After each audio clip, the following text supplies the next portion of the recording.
하나님 말씀 에베소서 2장 11절부터 22절까지 말씀 성경책을 펴시고 같이 보도록 하겠습니다. 평화로의 초대, 평화로의 초대 라는 제목으로 함께 은혜 나눕니다. 에베소 2장 11절 말씀 제가 읽을게요. 그러므로 생각하라. 너희는 그때에 육체로는 이방인이요 손으로 육체에 행한 할례를 받은 무리라. 칭하는 자들로부터 할례를 받지 않은 무리라. 칭함을 받는 자들이라. 그때 너희는 그리스도 바깥에 있었고 이스라엘 나라 밖의 사람이라. 약속의 언약들에 대하여는 외인이요 세상에서 소망이 없고 하나님도 없는 자이더니 이제는 전에 멀리 있던 너희가 그리스도 예수 안에서 그리스도의 피로 가까워졌느니라. 그는 우리의 화평이신지라. 둘로 하나를 만드사 원수된 것 그 중간에 막힌 담을 자기 육체로 허시고 법조문으로 된 계명의 율법을 폐하셨으니 이는 이 둘로 자기 안에서 한 새 사람을 지어 화평하게 하시고 또 십자가로 이 둘을 한 몸으로 하나님과 화목하게 하려 하심이라. 원수된 것을 십자가로 소멸하시고 또 오셔서 먼 데 있는 너희에게 평안을 전하시고 가까운 데 있는 자들에게 평안을 전하셨으니 이는 그로 말미암아 우리 둘이 한 성령 안에서 아버지께 나아감을 얻게 하려 하심이라. 그러므로 이제부터 너희는 외인도 아니요 나그네도 아니요 오직 성도들과 동일한 시민이요 하나님의 권속이라. 너희는 사도들과 선지자들의 터 위에 세우심을 입은 자라. 그리스도 예수께서 칠이 모퉁이 돌이 되셨느니라. 그의 안에서 건물마다 서로 연결하여 주 안에서 성전이 되어가고 너희도 성령 안에서 하나님이 거하실 처소가 되기 위하여 그리스도 예수 안에서 함께 지어져 가느니라. 아멘. 잠깐 기도하겠습니다. 그는 우리의 화평이라고 말씀하셨습니다.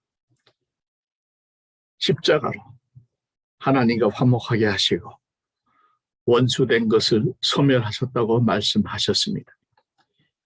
이 모든 화평의 약속의 말씀을 우리에게 주셨는데 진정 우리의 마음속에 삶 속에 하나님의 화평이 얼마나 경험되고 있는지 삶의 순간순간마다 그 화평을 얼마나 누리고 사는지 돌이켜보는 귀한 시간 되게 하여 주시고 화평의 초대 하나님 진정 우리와 모든 믿는 자들이 주 안에서 하나 되어 예수의 화평을 마음껏 누리는 그 귀한 체험을 누릴 수 있도록 말씀을 통해서 우리에게 깨달음을 주시옵기를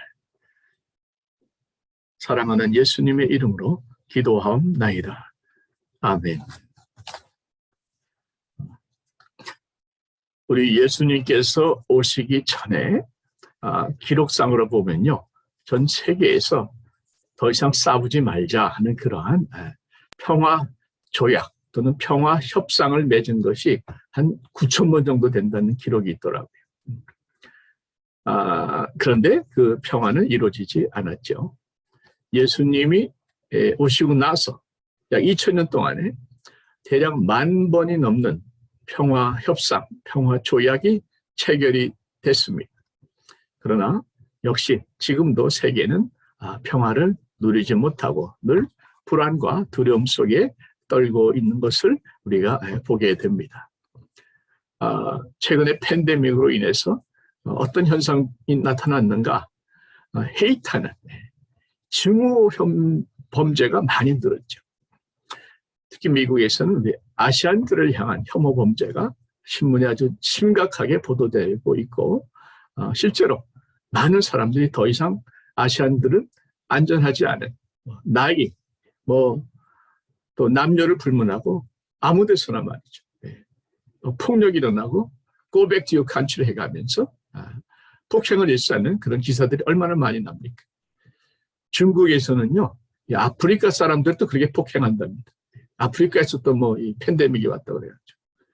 인도에서는 무슬림 사람들을 그게 폭행한대. 전 세계가 저 증오의 그러한 분위기로 빠져들어가는 것을 우리가 보게 됩니다. 최근에 아프가니스탄의 그 붕괴로 인해서 이 테러와의 전쟁이 좀 가라앉는가 했는데 다시 시작되는 게 아닌가. 테러범들이 아프가니스탄에 기지를 두고 더 많은 또 테러의 역사들이 일어나지 않는가 하는 두려움들이 많은 사람들을 통해서 퍼져나가고 있는 것도 사실입니다. 그래서 이 로이드 콜이라는 분이 얘기하기를 평화는 총을 재장전하는 동안 잠깐 즐기는 순간이다. 이런 말을 했어요. 평화라는 것이 무엇이냐? 총을 재장전하기 위해서 잠깐 쉬는 시간이 평화다. 계속해서 전쟁은 또 싸움은 일어날 수밖에 없다 하는 얘기죠. 그럼 현실적으로 우리 직장을 보십시오. 우리 생업을 보십시오. 가정을 보십시오. 평화가 점점 잃어가는 건 맞죠.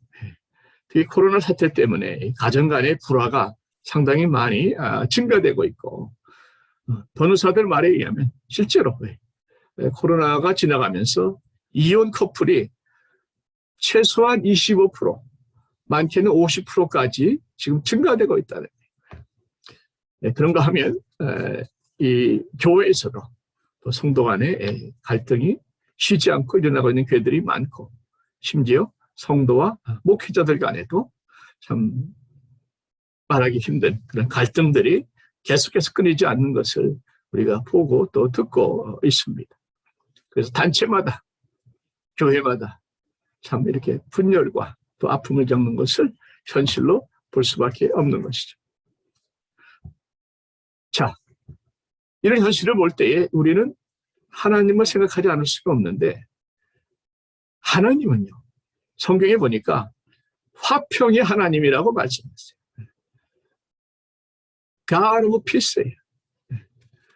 또 우리 예수님 뭐라고 부르십니까? Prince of Peace. 평강의 왕이라고 불러요.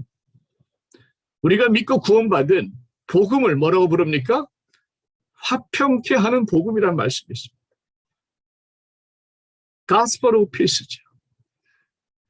여러분, 이 화평케 하는 복음이 이 땅에 온 지가 2000년이 지났단 말이에요. 하나님 화평을 원하시는데, 그래서 평강의 왕 예수를 보내셔서 화평의 복음을 우리에게 주셨는데, 왜 우리는 이 화평을 누리지 못하고 사는가?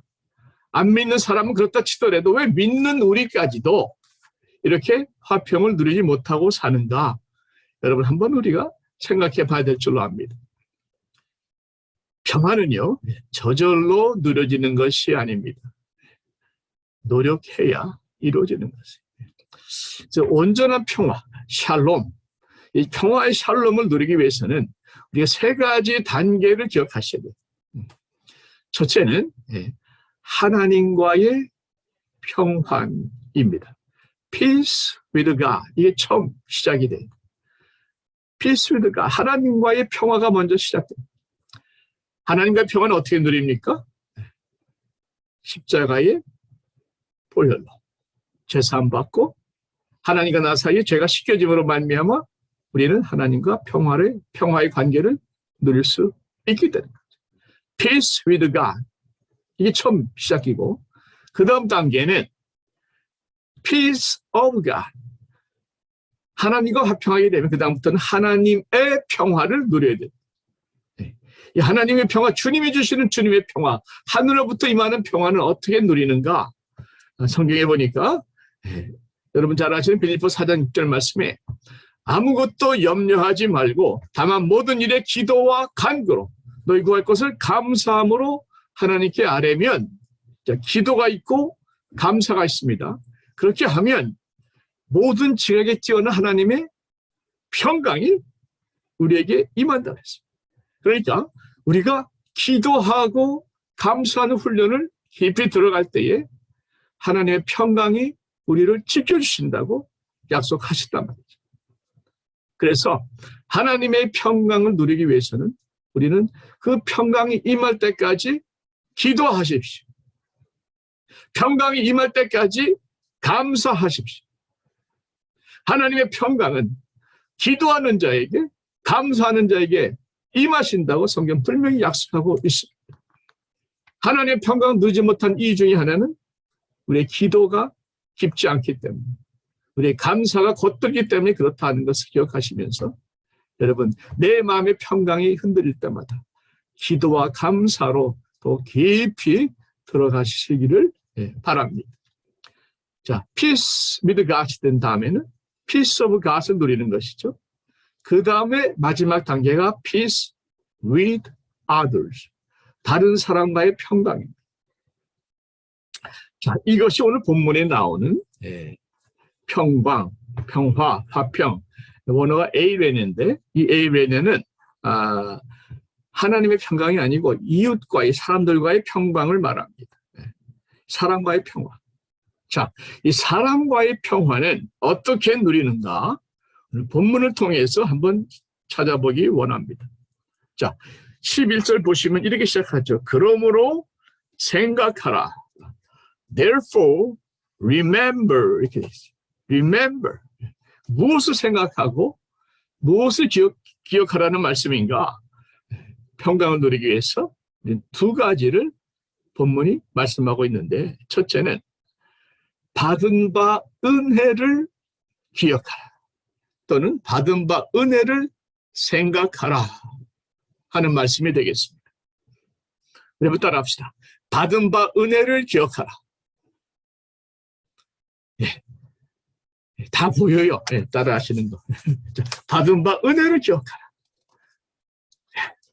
여러분 11절 보시면 너희는 그때에 육체로는 이방인이요 손으로 육체에 행한 할례를 받은 무리라 칭하는 자들로부터 할례를 받지 않은 무리라 칭함을 받는 자들이라. 12절 그때에 너희는 그리스도 바깥에 있었고 이스라엘 나라 바깥의 사람이라. 약속의 언약들에 대해는 외인이요 세상에서 소망이 없고 하나님도 없는 자이더니. 자, 그때에 두 번 나오죠. 11절에 그때, 12절에 그때에. 이 그때는 언제인가? 구원받기 이전입니다. 그리스도 바깥에 있었던 때, 하나님이 없고, 그래서 아무런 약속도 없고, 그래서 아무런 소망도 없던 그때, 그때를 잊지 말고 기억하라 하는 말씀이죠. 여러분, 우리가 왜 자꾸 서로 간에 사이좋게 지내려고 하는데 자꾸 다툼이 생기고, 왜 자꾸 서로가 담을 쌓아가고 원치 않게 거리가 점점 멀어져 가고 소원해져 가는가? 그 이유 중에 하나는 상대방이 마음에 안 들어서 그래. 맞죠? 네. 남편이 내가 아무리 봐도 내 기준에 안 들어. 마음에 안 들어. 남편이 내 기준에 마음에 안 차는 거예요. 아마 아멘 하신 분들 몇 분 계실 거예요. 아내가 점점 매력은 점점 잃어가고 잔소리는 많아지고 평소는 자꾸 넓어가는 마음에 안 차는 거예요. 그래서 어느 간이 많이 부은 남편이 아내한테 그렇게 얘기했답니다. 나이가 지긋한 아내를 보면서 말하기를, 여보, 내가 이제까지 투자한 것 중에서 2배로 불어난 건 당신밖에 없다. 내가 투자를 많이 했는데 2배로 불어난 건 당신밖에 없다. 그날 밤에 저녁을 굶었다는 이야기가 있습니다.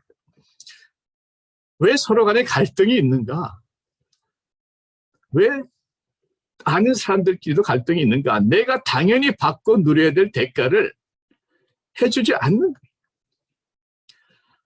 목자가 은혜롭지 못해. 목녀가 마음에 안 들어.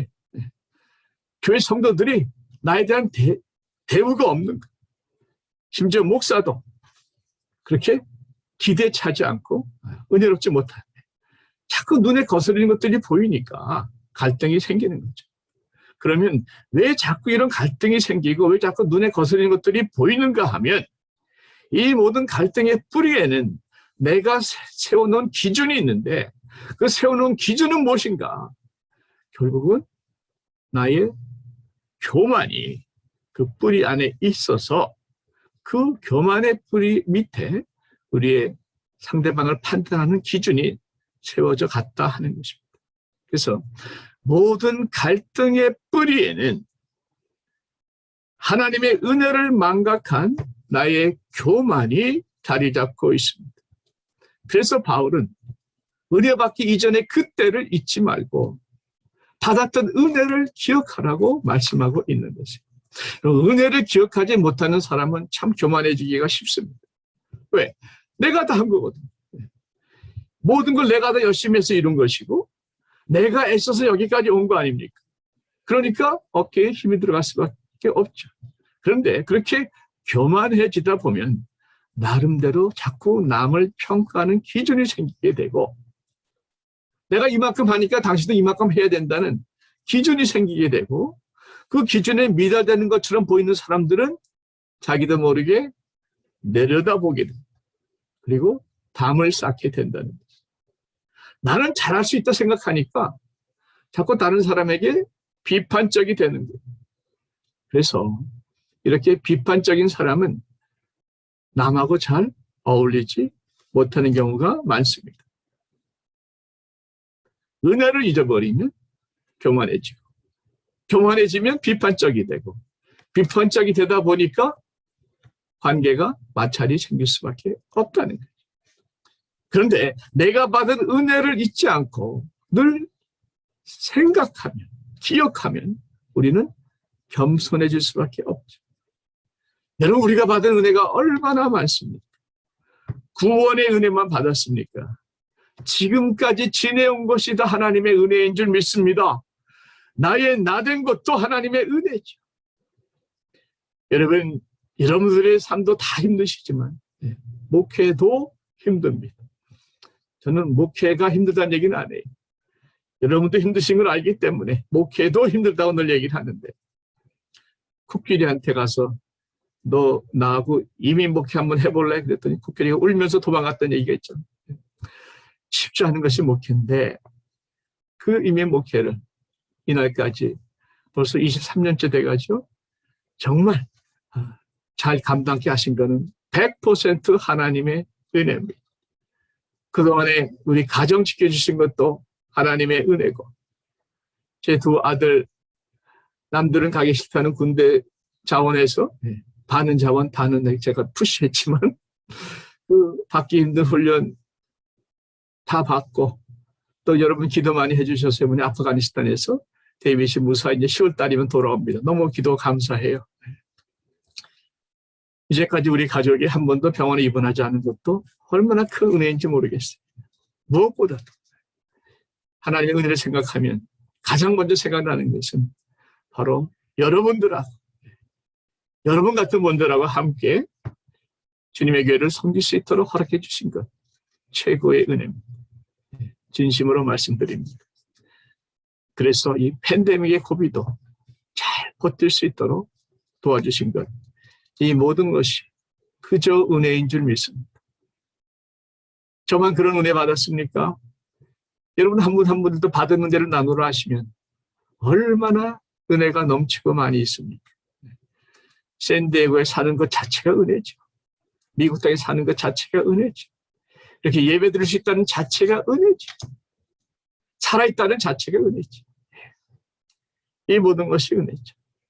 그 받은 은혜를 생각하면 우리는 겸손하지 않을 수 없는 것이고 겸손해지면 다른 사람에 대해서 함부로 하지 않습니다. 배려하게 되고 존중하게 되고 사랑하게 되고 그래서 여러분 갈등이 없는 모든 관계의 원칙은 간단합니다. 명료합니다. 사람들은요 겸손한 사람하고 어울리고 싶어요. 항상 겸손한 사람, 남을 배려하는 사람 옆에 사람들이 모이게 되어 있지만 교만해서 자신의 기준을 세우고 남을 판단하는 사람들은 결코 사람들이 가까이 하지 않습니다. 겸손하는 자가 평화의 관계를 유지하는데 그 겸손의 비결은 바로 내가 받은 은혜를 잊지 않는다는 것이죠.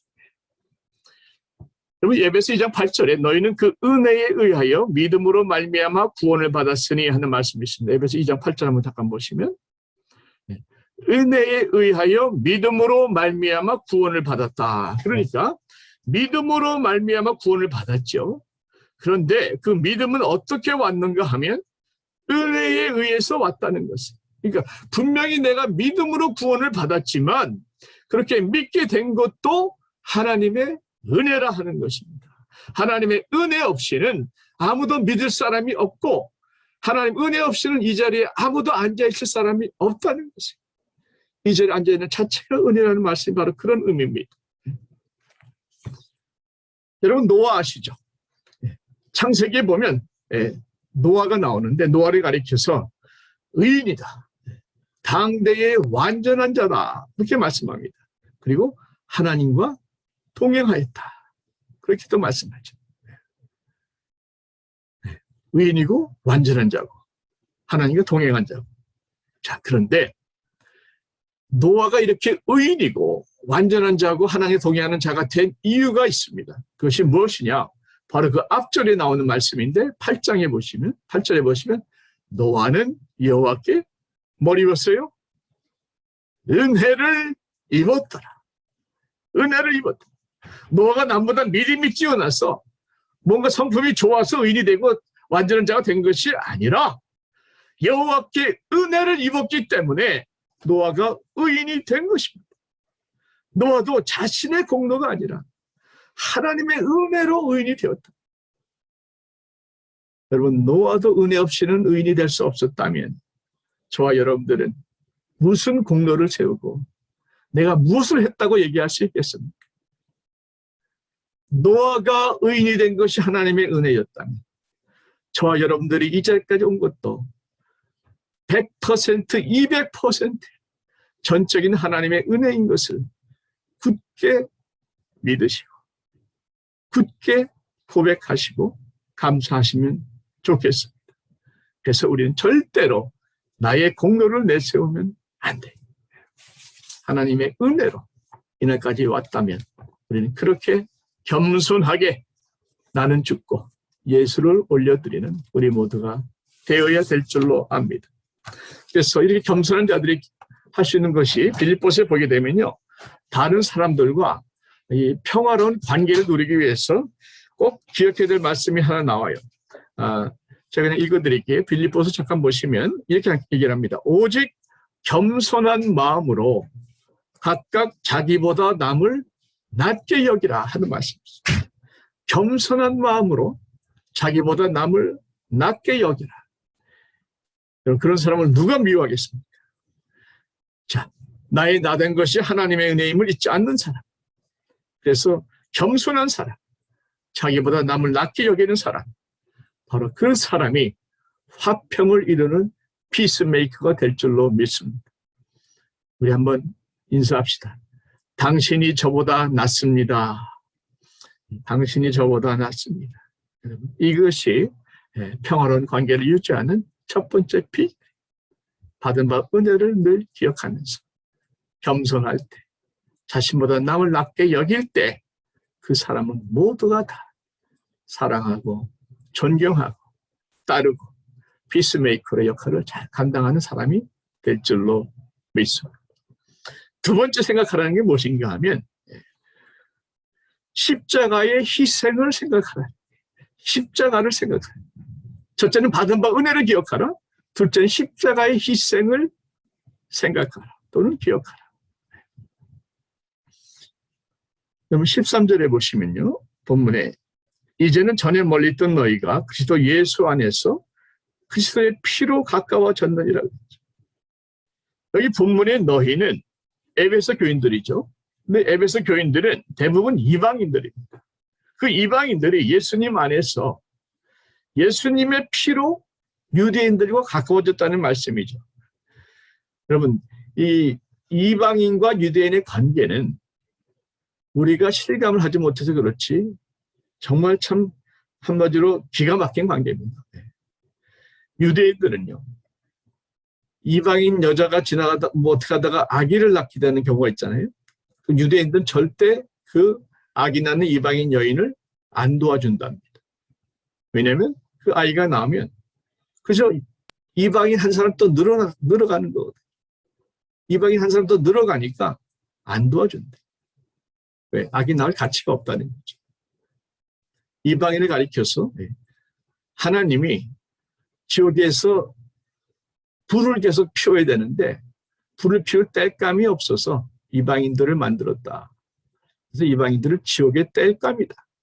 이렇게 모독하는 그런 관계라는 것입니다. 특히 여기 보게 되면 할례를 받은 무리, 할례를 받지 않은 무리 나오죠. 항상 이방인을 가리켜서 할례 받지 못한 자들이라고 무시했던 그 이방인과 유대인이 이렇게 가까워진다는 것은 기적입니다. 그런데 예수 안에서 예수의 피로 이방인과 유대인이 서로 가까워졌다. 14절 말씀 보십시오.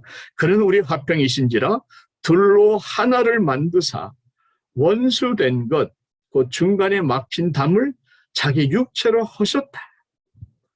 현대인의 성경에 보면 자신의 죽음으로 우리 사이에 강한 적대감을 제거해 주셨다. 유대인과 이방인 사이에 막힌 담을 허물어 주셨다. 자, 거기 보시면 14절 다시 한번 보십시오. 곧 중간에 막힌 담을 허무셨는데 어떻게 허무셨는가? 14절에 어떻게 허무셨습니까? 곧 중간에 막힌 담을 자기 육체로 하시고 이렇게 되어 있죠. 14절에 자기 육체로 하셨다.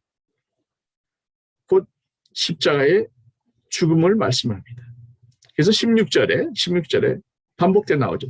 또 십자가로 이 둘을 한 몸으로 하나님과 화목하게 하려 하심이라. 원수된 것을 십자가로 소멸하셨다. 그러니까 막힌 담을 십자가로 허무시고 하나님과 십자가로 화목하게 하시고 모든 원수된 것을 십자가로 소멸하셨다. 그래서 십자가는 하나님과 우리 사이를 화목하게 하는 것이죠.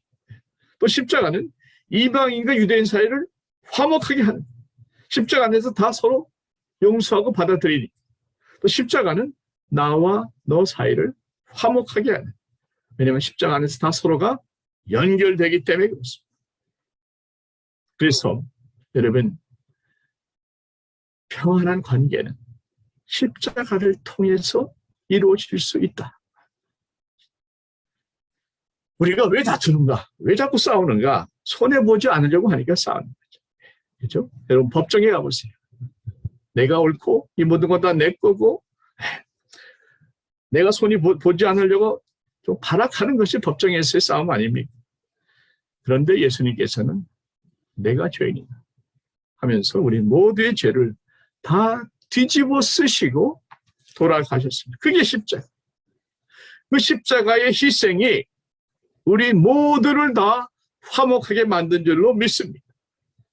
십자가의 희생이 있었기 때문에 이방인과 유대인이, 하나님과 우리가, 그리고 나와 너 사이가 화목하게 된 줄로 믿습니다. 그렇기 때문에 우리는 예수님의 십자가에 이루신 그 화목을, 우리도 화목의 십자가를 지고 그 화목을 지켜야 되는 거죠. 이미 이루신 화목을 우리도 기꺼이 화목의 십자가를 짐으로 인해서 그 화목을 지켜야 되는 것입니다. 여러분, 우리도 노력은 하죠. 우리도 담을 허물려고, 서로 다투지 않고 평화롭게 지내려고 노력은 하는데, 우리는 십자가의 희생으로 노력하기보다는 대부분 입으로 허뭅니다. 입으로. 우리 좀 잘 지내보자. 입으로 사랑합니다. 입으로 참 평화롭게 지냅시다. 입으로는 하는데 거기에 희생이 따르지 않으면 그 담은 허물어지지 않는다는 겁니다. 평화는 저절로 오는 것이 아니라 우리가 벌어야 되는, 우리의 희생이 따르지 않는 평화는, 화목은 없습니다. 희생 없이 화목만을 원하기 때문에 이날까지 온전한 평화가 임하지 않은 것이죠. 화목하려면 우리도 주님처럼 희생의 십자가, 화목의 십자가를 져야 돼. 내가 손해볼 각오를 하는 것이죠. 여러분, 내가 그러니까 나보다 남을 더 낮게 여긴다는 게, 나보다 당신이 더 낫다 고백하는 게 이게 쉽습니까? 부부 사이만 해도 그래요. 당신이 나보다 나아. 이렇게 고백할 수 있는 부부가 얼마나 되겠습니까? 그런데 그 희생이 있을 때에만 막힌 담이 녹아져 내려간다. 갑자기 허물어지는 것이 아니라 그 희생으로, 사랑으로 차츰차츰 녹여가야 된다는 것이죠. 이것이 화목하게 만드는 우리의 직분이요 사명인 것입니다. 여러분, 그동안에 쌓인 담을 허물려면 우리가 시간을 내줘야 될 때가 있습니다. 사람과 친해지려면, 화목해지려면 함께 시간을 보내야 돼요. 그래서 사랑은 시간을 내주는 것이다, 이런 말도 있습니다. 함께하는 시간을 내줄 필요가 있죠. 이것도 화목의 십자가. 담을 허물고 친해지려면 귀를 내줘야 될 때가 있어요. 우리의 귀. 그래서 상대방의 가슴 깊은 곳의 소리를 들어주어야 합니다. 상대방 가슴 속의 신음소리를 듣기까지 우리는 많은 노력이 필요하고 때로는 희생이 필요한 것이죠. 담을 허물고 친해지려면 내가 먼저 베풀어야 할 때가 많습니다. 모든 관계에서 덧셈 뺄셈 그만하십시오. 내가 이만큼 줬으니까 당신도 이만큼 줘야지. 내가 이만큼 대접했으면 당신도 이만큼 대접해야지. 이러다가 싸움 나는 사람들을 너무나 많이 봤어요. 계산하지 말고 덧셈 뺄셈 하지 말고 그저 베풀어 주면 안 되냐. 그저 베풀어 주는 것, 내가 베푸는 것보다 더 풍성히 주님이 나를 채워주실 것을 믿고 그저 베푸는 것. 이것이 화목의 십자가입니다. 담을 허물고 친해지려면 그저 품어야 될 때가 있어요. 그저 이해하고 그저 그 입장에서는 그럴 수 있겠거니 하고 그저 용서해주는. 여러분, 태평양을 기억하십시오. 태평양 바다는 어떤 물들이 흘러들어와도 다 받아줍니다. 어떤 오물이 들어와도 다 품어줍니다. 그 오물까지 품기 위해서는 우리는 우리의 가슴을 넓혀야 되는 거죠. 내 가슴이 태평양같이 넓어질 수 있도록 가슴을 치면서 기도하는 우리가 됐으면 좋겠습니다. 목사님, 꼭 그렇게까지 해야 됩니까? 바쁜 시간, 뭐 다 함께 베풀고 뭐 다 함께 품고 왜 이렇게 손해를 봐야만 됩니까? 그렇게 해야 되는 이유를 잠깐 말씀드리고 마무리합니다. 첫째, 성경에 보니까 마른 떡 한 조각만 있고도 화목하는 것이 먹을 것이 집에 가득하고도 다투는 것보다 낫다 하는 말씀이 있어요. 집에 아무리 산의 진미가 쌓여도 그 집안에 화목과 평화가 없으면 그 집안은 불행한 집안이요. 지옥 같은 집안이 되는 것이죠. 그래서 다투는 아내와 함께 큰 집에서 사는 것보다 움막에서 사는 것이 낫다 하는 말씀까지 나오지 않습니까? 오죽하면 큰 집에서 다투는 것보다 움막에서 혼자 사는 게 낫다. 여러분, 화목이 없으면 우리 삶 자체가 지옥입니다. 왜 그렇게까지 화목해야 되는가? 두 번째 이유가 있는데 그것은 우리가 모든 사람과 더불어 화평하지 않으면 주를 보지 못한다 하는 말씀이 있어요. 모든 사람과 더불어 화평함과 거룩함을 쫓지 않으면 아무도 주를 보지 못했다는 말씀이 히브리서에 나옵니다. 그러니까 관계에서 화목이 막혀버리면 하나님과의 관계도 막힌다는 것이죠. 얼마나 중요합니다. 또 이유가 있습니다. 기억나십니까? 화평케 하는 자는 복이 있나니 저희가 하나님의 아들이라 일컬음을 받을 것이요. 무엇보다도 우리는 하나님께서 화평케 하는 직분을 우리에게 주셨기 때문에 그렇습니다. 말씀을 했습니다. 성경은 우리를 가리켜서 하나님을 가리켜서 화평의 하나님이라 그렇게 불러요. 우리 주님은 평강의 왕이십니다. 성령의 열매 중에 대표적인 것이 평강이에요. 우리에게 생명을 준 복음은 화목하게 하는 복음입니다. 주님은 제자들에게 가는 곳마다 샬롬, 그 집에 평강을 빌어주라고 말씀하셨어요. 주님께서도 부활하셔서 처음 제자들 만났을 적에 샬롬 하면서 평강을 빌었습니다. 이 모든 것을 볼 때에 하나님은 우리가 평화를 누리기를 원하시는 줄 믿습니다. 우리도 그 평화를 목마르게 원합니다. 그렇다면 우리는 그 평화를 누리기 위해서 기꺼이 대가를 치러야 되겠는데 그 대가는 두 가지예요. 평화를 위해서 기꺼이 겸손하게 낮아지시기를 바랍니다. 평강을 위해서 기꺼이 화목의 십자가를 지고 희생하기로 내 시간을 내주고 내 귀를 내주고 내 마음을 내주고 그를 모두 품을 수 있는 그 화목의 십자가를 기꺼이 지시고 내가 먼저 희생하겠다 결단하시기를 바랍니다. 그렇게 결단하신다면 평강의 하나님께서 여러분들이 화목할 수 있도록 반드시 도와주실 줄 믿습니다. 여러분의 결단이 먼저입니다. 하나님, 화목의 십자가, 화목의 직분 내가 기꺼이 지겠습니다. 도와주십시오. 결심할 때에 하나님께서, 평강의 하나님께서 어찌 안 도와주시겠습니까?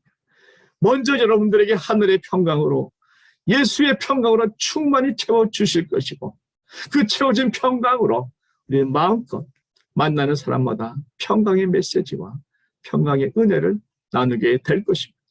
먼저 결단하시면 하나님의 평강이 여러분들을 통해서 역사하실 줄로 믿고 그렇게 겸손과 희생의 결단으로 말미암아 화목의 메신저, 화목케 하는 직책을 잘 감당하시는 우리 베델의 성도들 되시기를 주의 이름으로 축원드립니다. 기도하시겠습니다. 화평의 하나님, 평강의 왕 예수님, 저희들에게 평강의 복을 더하여 주시옵소서. 우리의 가정이, 직장이, 그리고 교회가 늘 평강이 넘치게 하여 주시옵소서. 먼저 저희들이 늘 은혜를 잊지 않고 겸손케 하여 주시고 그래서 자신보다 남을 낮게 여기는 그 자리까지 가게 하여 주시옵소서. 십자가로 하나 되게 하신 주님, 원수된 것을 소멸하신 주님을 기억하게 하여 주셔서 주님이 명하시는 화목의 직책, 화목의 십자가 우리도 기꺼이 지고 갈 수 있도록 주여 우리를 도와주시고 먼저 예수의 평강으로 우리를 가득가득 채워주시옵기를 평강의 왕 예수님의 이름으로 기도하옵나이다. 아멘.